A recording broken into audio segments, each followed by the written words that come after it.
আবারও দেখা হয়ে গেল আমাদের। পৃথিবীটা গোল, দেখা হয়ে যাওয়াটা খুবই স্বাভাবিক। ম্যাজিক দেখানো, স্বপ্ন বিক্রি করা বন্ধ করে দিয়েছো? এখন আর এসব করে কি লাভ? যার সাথে বিয়ে হতে যাচ্ছে সে ব্যবসায়ী, পছন্দ না তার এগুলো। অবাক লাগছে ভীষণ, যে মানুষটা অন্যের স্বপ্ন বিক্রি করবার জন্য, বাস্তবায়ন করবার জন্য প্রতি মুহূর্তে দৌড়াতো, সেখানে নিজের স্বপ্ন বিসর্জন দিচ্ছে। মানুষ কেমন তুমি?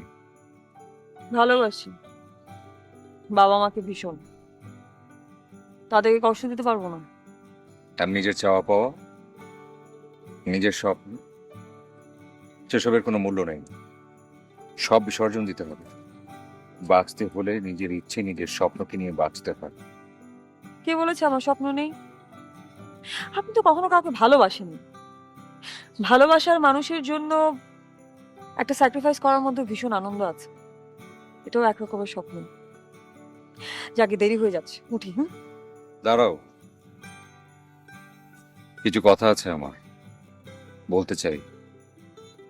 পরে হয়তো বলা হবে না।